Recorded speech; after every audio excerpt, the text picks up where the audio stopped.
नमस्कार, मैं हूं नीरज मिश्रा और आप देख रहे हैं गुनाह। गुनाह के आज के एपिसोड में हम आपको वो वारदातें सुनाने जा रहे हैं जो हमारे आसपास ही घटी हैं। हमारा उद्देश्य आपको सावधान और सतर्क करना है, जिससे कि आप अपने साथ होने वाले गुनाह से बच सके।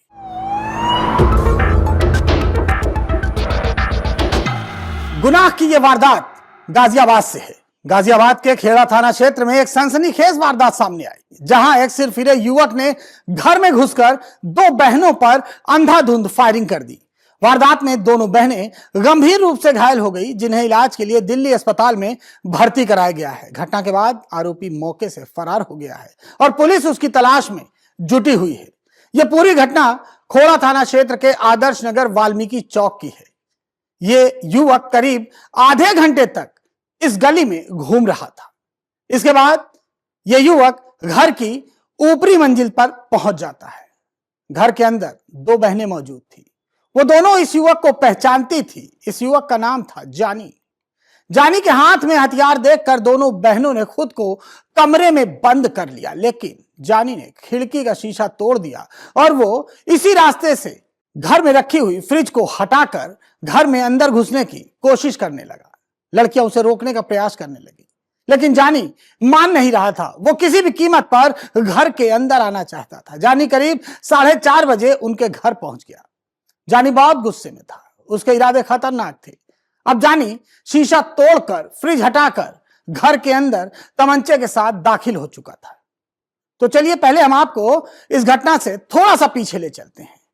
जानी और वो लड़की खुशी, जो अंदर जॉनी से डरकर छुपी हुई थी, इन दोनों के बीच करीब 1 वर्ष पहले परिवार वालों की रजामंदी से रिश्ता हुआ था। लेकिन खुशी के परिवार को युवक की गलत गतिविधियों के चलते इस परिवार ने लगभग 4 महीने पहले जानी से खुशी का रिश्ता तोड़ दिया था, क्योंकि जानी की आदतें बहुत खराब थी।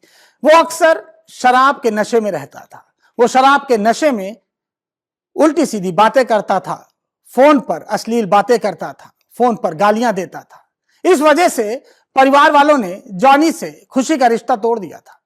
इस वजह से जॉनी बहुत नाराज था। वो इसे अपनी बेइज्जती के रूप में ले रहा था और आज वो रिश्ता टूटने को लेकर अपना बदला लेने आया था। जॉनी पूरी तरह से नशे में था। उसके हाथ में तमंचा था। खुशी और निधि, दोनों बहनें और जॉनी के बीच जो बातचीत हुई, उससे यह पता चलता है कि जॉनी किस तरह से गुस्से में था।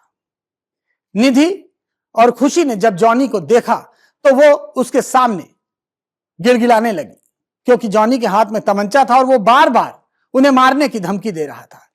जॉनी ने कहा कि जो रिश्ता तुम्हारे परिवार वालों ने तोड़ा है, इससे मेरी दोस्तों के बीच, परिवार वालों के बीच, मोहल्ले में बहुत बेइज्जती हुई है और आज इस बेइज्जती का बदला तुम दोनों की हत्या करके लूंगा। जॉनी पूरे परिवार की हत्या करने आया था। हालांकि खुशी और निधि के अलावा उसके परिजन उस समय वहां नहीं थे। जॉनी ने कहा कोई बात नहीं, फिलहाल आज खुशी और निधि तुम्हारा बचना मुश्किल है। दोनों बहनें काफी गिड़गिड़ाई। उन्होंने कहा कि घर वालों से बातचीत करते हैं, हो सकता है कोई समाधान निकले। लेकिन आज जॉनी मानने वाला नहीं था। उसे लग रहा था कि यह फिर से मुझे बेवकूफ बनाया जा रहा था, क्योंकि वो नशे में था, वो गुस्से में पागल हो चुका था।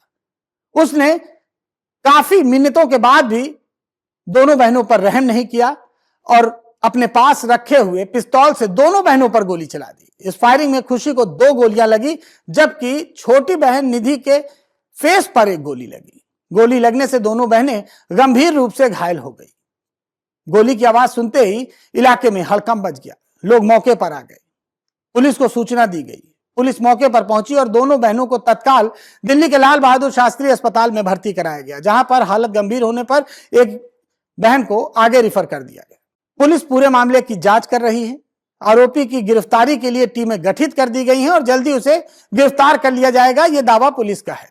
घटना को अंजाम देने के बाद जॉनी ने एक वीडियो भी जारी किया। आप भी सुनिए जॉनी ने इस वीडियो में क्या कुछ कहा। वो अपनी सफाई दे रहा था दोनों बहनों को गोली मारने के बाद।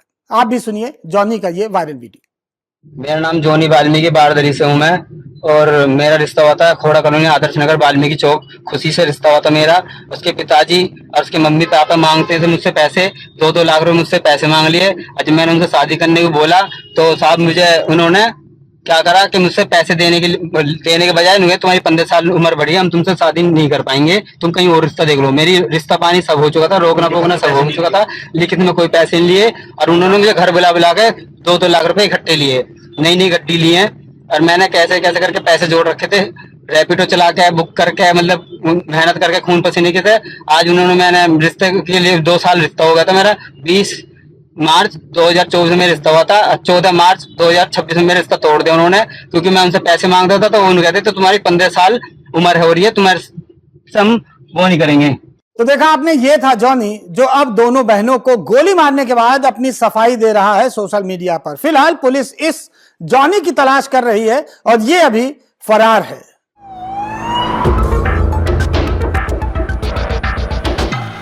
गुनाह की यह वारदात मध्य प्रदेश के उज्जैन जिले से है।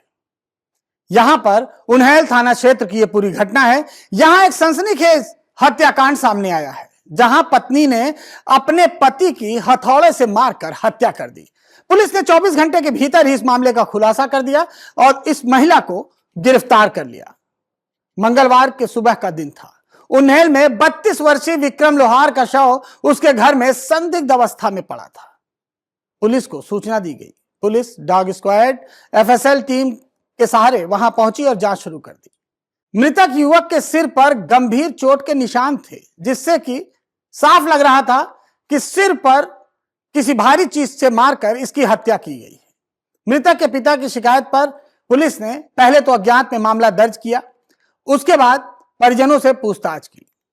इस दौरान पुलिस को उसकी पत्नी माधुरी उर्फ राधिका पर शक गहरा हो गया। राधिका पुलिस से कह रही थी कि रात का वक्त था, कुछ लोग अंदर आए, उन्होंने राधिका को कब्जे में लिया, उसे डराया धमकाया और उसके पति की हत्या करके भाग गए। इस दौरान वो भी बेहोश हो गई। यही बयान वो पुलिस को दे रही थी। यह बयान वो बार बार पुलिस के सामने दोहरा रही थी, लेकिन उसके बयान पर पुलिस को लगातार शक हो रहा था, क्योंकि उसके बोलने का अंदाज, उसका डर सामने आ रहा था। पुलिस ने उससे कड़ी पूछताछ शुरू कर दी और कड़ी पूछताछ के बाद वो टूट गई और उसने हत्या करना कबूल कर लिया। महिला ने बताया कि उसका पति शराब पीकर अक्सर उसके साथ मारपीट करता था और मानसिक रूप से प्रताड़ित करता था, जिससे वो पूरी तरह से तंग आ चुकी थी। जिस दिन ये घटना घटी, उस रात भी उसका पति शराब पीकर आया था। दोनों के बीच देर तक विवाद हुआ। उस रात पति शराब के नशे में जब घर लौटा तो घर पहुंचते ही दोनों के बीच में कहासुनी शुरू हो गई, रोज की तरह। पत्नी ने कहा कि हर रोज का यही हाल था, कब तक ये सहूं? जिस पर पति ने गुस्से में जवाब दिया कि तुम्हें जो करना है कर लो, मुझे कोई फर्क नहीं पड़ता, मैं रोज शराब पीऊंगा, ये मेरी आदत है, मैं अपने पैसे से पीता हूं, किसी के पैसे से नहीं पीता हूं, ये मेरी कमाई है और मैं जैसे चाहूं इसे उड़ाऊं, और तुम कौन होती हो इसमें दखल देने वाली। ये बहस बहुत देर तक चलती रही और बहस धीरे धीरे इतनी बढ़ गई कि माहौल तनावपूर्ण हो गया। उनका शोर पड़ोसियों तक भी पहुंचा। पड़ोसियों ने भी बताया कि इस घर में अक्सर झगड़े की आवाजें आती है और उस रात भी देर तक पति पत्नी के बीच यह विवाद चलता रहा।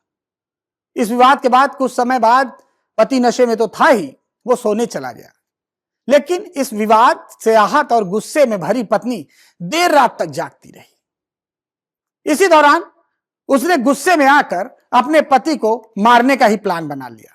उसने कहा कि इस रोज रोज की किटकिट से आज छुटकारा पाना जरूरी है, क्योंकि यह सिलसिला रोज चलेगा, किसी दिन नहीं रुकेगा। पत्नी ने देखा कि घर में एक हथौड़ा रखा है, पति नशे में सो रहा था।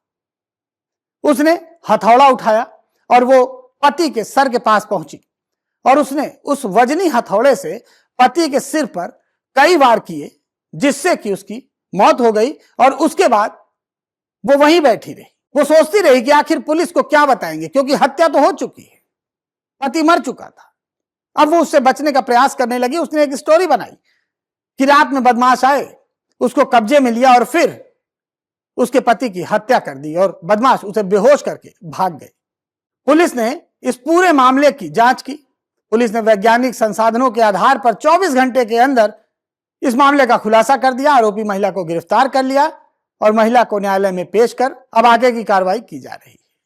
उन्नेल थाना क्षेत्र में इसी तरह की घटना इसके पहले भी हुई थी। यह दूसरी घटना है जिससे कि इस इलाके में माहौल में ये तरह की जो घटना है ये चर्चा का विषय बनी हुई है। फिलहाल एक पत्नी ने अपने पति की हत्या कर दी और अब वो सलाखों के पीछे पहुंच गई। यानी थोड़े समय के गुस्से के कारण उसको अपने पति की हत्या करनी पड़ी और उसी गुस्से के कारण अब वो ताउम्र जेल में रहेगी।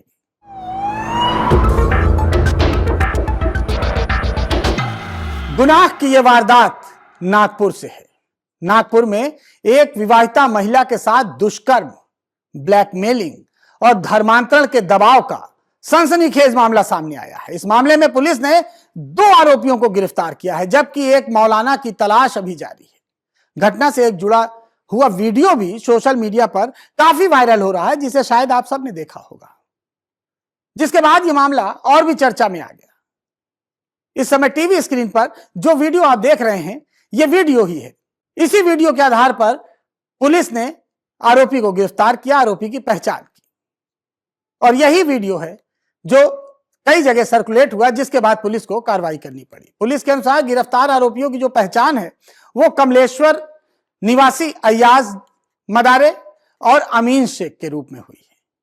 वहीं मध्य प्रदेश के तामिया निवासी हजरत मौलाना अभी फरार है और उसकी तलाश की जा रही है। पीड़ित महिला विवाहिता है और उसका पति भारतीय वायुसेना में काम करता है और वर्तमान में वो दूसरे शहर में रहता है और महिला प्रॉपर्टी डीलिंग का काम करती है। चलिए आपको बताते हैं ये पूरा वाकया क्या है।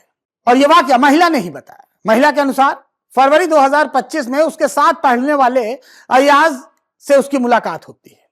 क्योंकि महिला प्रॉपर्टी डीलिंग का काम करती थी, अय्याज ने प्लॉट खरीदने के बहाने उससे संपर्क किया।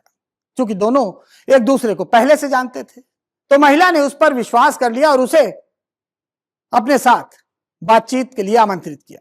यही महिला की सबसे बड़ी गलती थी। उसको लगता था कि अय्याज को वो पहले से जानती है, अय्याज उसके साथ पढ़ा है तो उस पर भरोसा किया जा सकता है, लेकिन यह सबसे बड़ी गलती थी उस महिला की।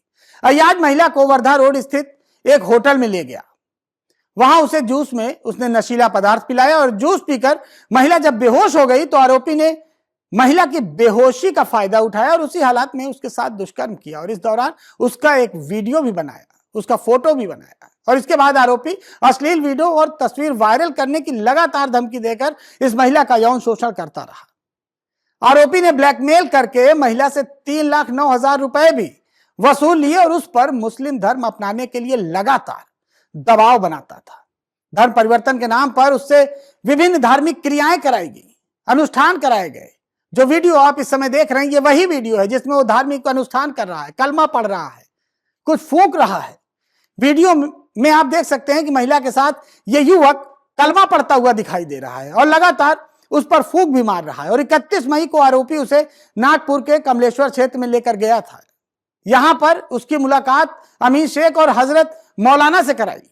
महिला ने बताया कि तीनों उसे एक सुनसान स्थान पर ले गए, कुछ धार्मिक अनुष्ठान कराने का दावा भी किया और उसे बताया कि अब उसका धर्मांतरण हो चुका है।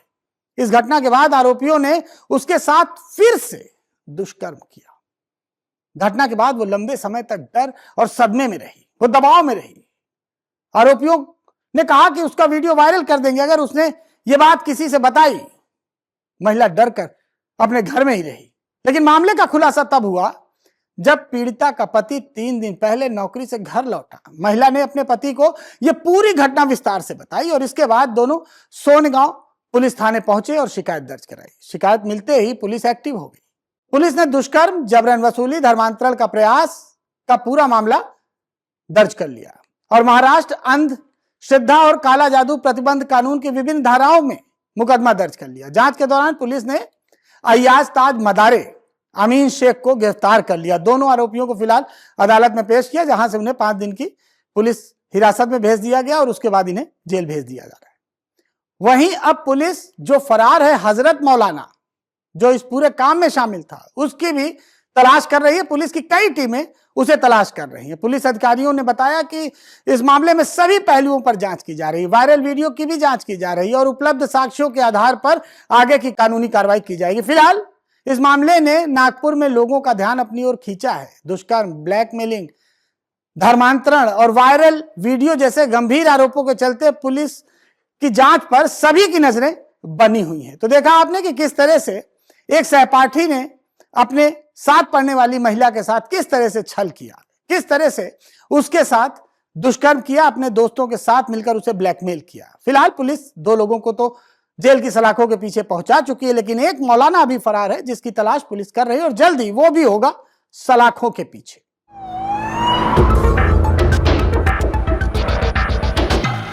गुनाह की यह वारदात महाराष्ट्र के नाला सोपारा इलाके की है।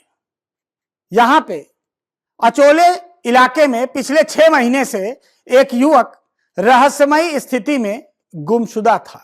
यह युवक कोई और नहीं बल्कि एक कुख्यात बदमाश था जिसका नाम रवि बिड़लान था। इलाके में उसकी दहशत थी, लेकिन वो अचानक गायब हो गया। लोग तरह तरह की बात कर रहे थे। कोई कहता कि वो पुलिस के डर से भाग गया, तो कोई कहता उसको दुश्मनों ने ठिकाने लगा दिया, उसे रास्ते से हटा दिया। समय बीतता गया लेकिन उसका कुछ नहीं पता चला, कोई सच सामने नहीं आया, जब तक कि एक दिन पुलिस के हाथ एक संदिग्ध व्यक्ति नहीं लगा। अचोले पुलिस की डिटेक्शन टीम ने एक आदमी को पकड़ा जिसका नाम सुमित उर्फ आजाद था। उसको पुलिस ने हिरासत में लिया। शुरू में वो कुछ बताने को तैयार नहीं था, लेकिन जैसे जैसे पुलिस ने अपनी सख्ती दिखाई तो उसकी भी हिम्मत टूट गई, उसकी जुबान खुल गई और वो कहानी सामने आई जिसको सुनकर पुलिस वाले भी सन्न रह गए। सुमित ने बताया कि उसकी और रवि की पुरानी दुश्मनी थी, अक्सर दोनों के बीच झगड़े होते थे और आखिरकार उसने अपने 3 साथियों के साथ मिलकर, रोहन उर्फ टाइगर, करण और उत्कर्ष के साथ मिलकर, ये 3 साथियों के साथ मिलकर रवि को रास्ते से हटाने की एक साजिश रच डाली। नवंबर 2025 की रात थी। उन्होंने रवि के साथ बैठकर शराब पी। रवि को शराब के लिए आमंत्रित किया था। माहौल सामान्य था, हंसी मजाक चल रहा था, लेकिन यह सब एक जाल था। जैसे ही नशा चढ़ा अचानक माहौल बदल गया। चारों ने मिलकर रवि पर चाकुओं से हमला कर दिया। वो संभल नहीं पाया, हालांकि वो भी बदमाश था। उसने काफी देर तक मुकाबला किया, हालांकि वो शराब के नशे में धुत था और इसलिए शायद वो तीनों उस पर हावी हो गए और कुछ ही पलों में सब खत्म हो गया। रवि की मौत हो चुकी थी, लेकिन वो तीनों अब डर गए थे। उन्हें पता था कि पुलिस उन्हें कभी भी पकड़ सकती है, क्योंकि लोगों ने उनको रवि के साथ देखा था। रवि चूंकि शराब का शौकीन था इसलिए उसे मारना आसान था, लेकिन अब उसकी लाश वहां पड़ी थी, इसलिए तीनों का डर खत्म नहीं हो रहा था। इसके लिए उन्होंने पहचान छुपाने के लिए पहले रवि का पत्थरों से सिर कुचल दिया और शव के पास एक बिल्डिंग थी, वहां पर एक सेफ्टी टैंक था और उसी टैंक में रवि को फेंक दिया, यानी रवि की लाश को वहां फेंक दिया। उन्हें लगा कि मामला यहीं दफन हो जाएगा। धीरे धीरे समय बीता, 10 दिन, 15 दिन, महीने, 6 महीने बीत गए, लेकिन रवि का कुछ पता नहीं चला। सुमित की गिरफ्तारी ने लेकिन सब कुछ उजागर कर दिया। पुलिस जब मौके पर पहुंची तो वहां सिर्फ एक कंकाल था। सेफ्टी टैंक की जब तलाशी ली गई तो वो दृश्य इतना भयानक था कि तमाम अनुभवी अधिकारी भी सन्न रह गए। फॉरेंसिक जांच में पुष्टि हुई कि वो कंकाल रवि बिड़लान का ही है। रवि जो इलाके में खौफ का नाम था, उसका अंत इतना खामोशी से और इतना दर्दनाक होगा ये किसी ने नहीं सोचा था। अब चारों आरोपी फिलहाल सलाखों के पीछे हैं और अचोले की गलियों में ये कहानी एक सच्चाई बनकर गूंज रही है कि अपराधी चाहे कितना भी अपराध को छुपा ले, लेकिन सच एक दिन जरूर सामने आता है। तो देखा आपने कि किस तरह से गुनहगार कोई और नहीं बल्कि आसपास रहने वाला ही युवक था। आसपास के रहने वाले ही लोग निकले और इसीलिए मैं कहता हूं कि गुनहगार की कोई शक्ल सूरत नहीं होती, वो किसी भी शक्ल में कभी भी आपके सामने आ सकता है। गुनाह के आज के एपिसोड में यहीं तक। मुझे दीजिए इजाजत और देखते रहिए आज की खबर।